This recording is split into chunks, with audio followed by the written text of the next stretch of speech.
গতকাল হাসনাত আবদুল্লাহর উপরে আক্রমণ হয়েছে।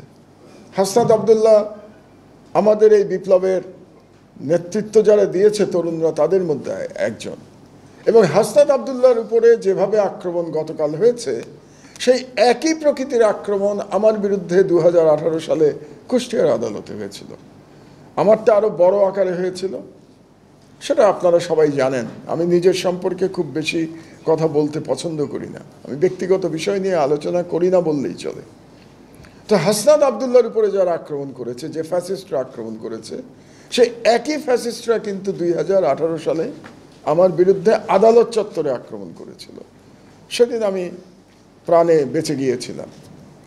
তো হাসনাত আবদুল্লাহ তিনিও বেঁচে গেছেন গতকাল। তার মানে বোঝা যাচ্ছে যে ফ্যাসিস্ট শক্তি এখনও বাংলাদেশে আছে।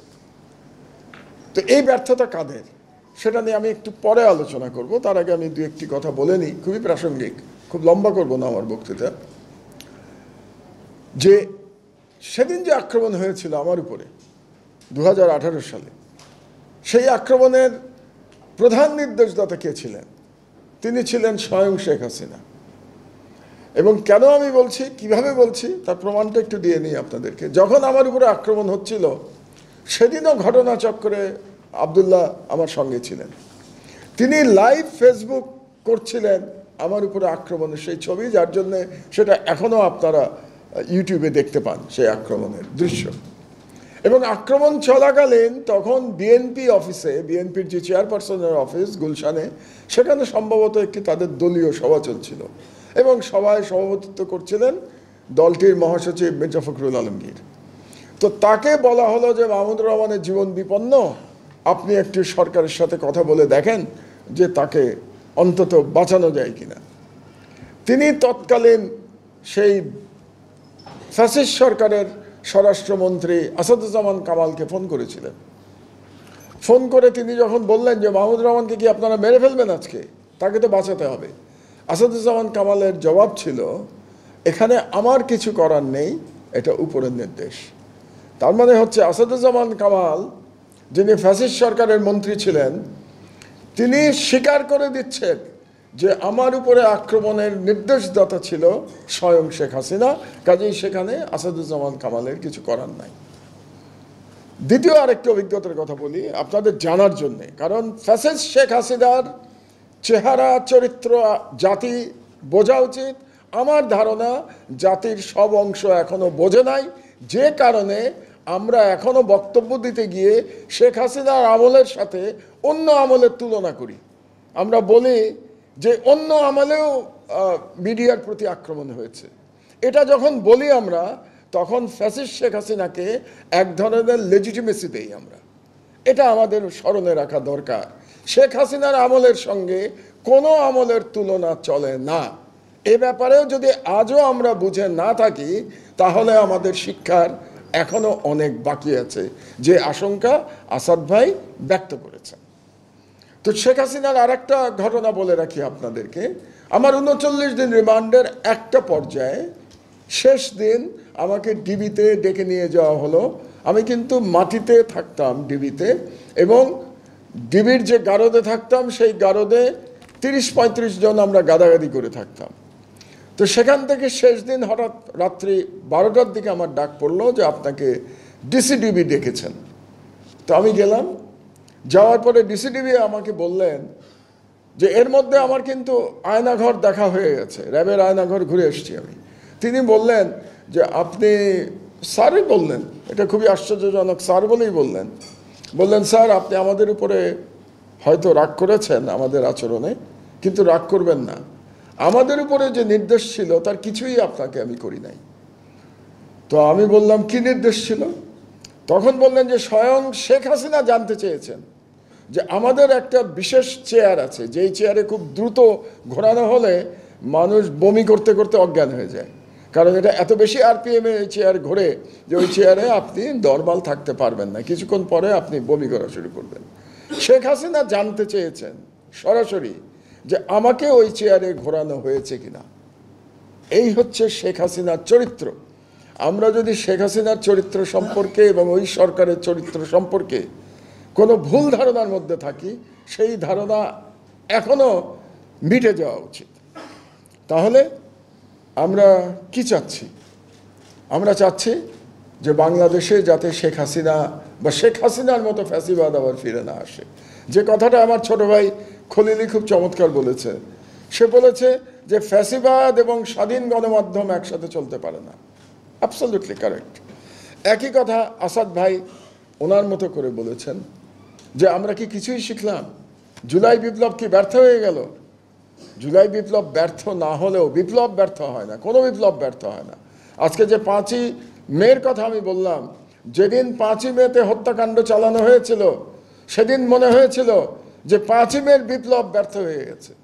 5ই মের বিপ্লব যে ব্যর্থ হয় নাই 2013 সালে, সেটা প্রমাণ করেছে মাহফুজরা, প্রমাণ করেছে সেটা 2024 সালের 5ই আগস্ট তাদের বিপ্লব সফল করার মধ্যে দিয়ে, যে 5ই মের বিপ্লব ব্যর্থ হয় নাই, আপাত দৃষ্টিতে মনে হয়েছে ব্যর্থ হয়েছে। সুতরাং যে জুলাই বিপ্লবও কোনোদিন ব্যর্থ হবে না, কিন্তু জুলাই বিপ্লবের যে স্পিরিট সেটা নিশ্চয়ই দুর্বল হয়ে গেছে। যদি দুর্বল না হতো তাহলে কালকে হাসনাত আবদুল্লাহ আক্রান্ত হতো না। হাসনাত আবদুল্লাহকে আক্রমণ করার সাহস কি করে পায় ফ্যাসিস্টরা?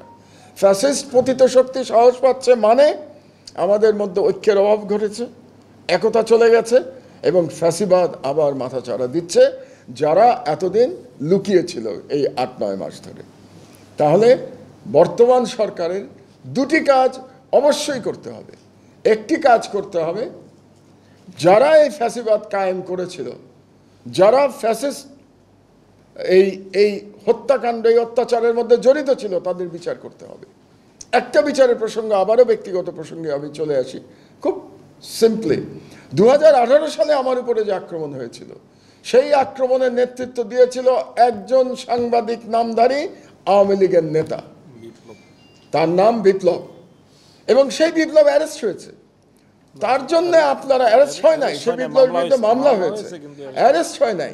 তার জন্য আজকে সাংবাদিক নেতারা মায়া কান্না করছেন। আপনি কার বিরুদ্ধে মায়া কান্না করছেন? তাহলে আপনারা যদি এই বিপ্লবের জন্য মায়া কান্না করেন, তাহলে আপনারা বলতে হবে আপনাদেরকে পাবলিকলি যে আমরা মাহমুদুর রহমানের উপরে 2018 সালের প্রাণঘাতী হামলা সমর্থন করি। এটা বলে আপনাদেরকে বিপ্লবের জন্য সমবেদনা দেখাতে হবে। এটা না বলে আপনারা সমবেদনা দেখাতে পারবেন না। কাজে আপনাদেরকে বলতে হবে, যারা যেসব পত্রিকা আজকে বিপ্লবদের জন্য মায়া কান্না দেখাবে যে তাদের বিরুদ্ধে মামলা হচ্ছে, তাদেরকে গ্রেফতার করতে হচ্ছে, তাদেরকে বলতে হবে যে আপনারা ফ্যাসিস্টের সমর্থক। এটা যদি বলার নৈতিক সাহস আপনাদের থাকে, ওই সাহস নিয়ে আপনারা বক্তব্য দেবেন। আর এই সাহস না থাকলে আপনারা চুপ করে থাকবেন।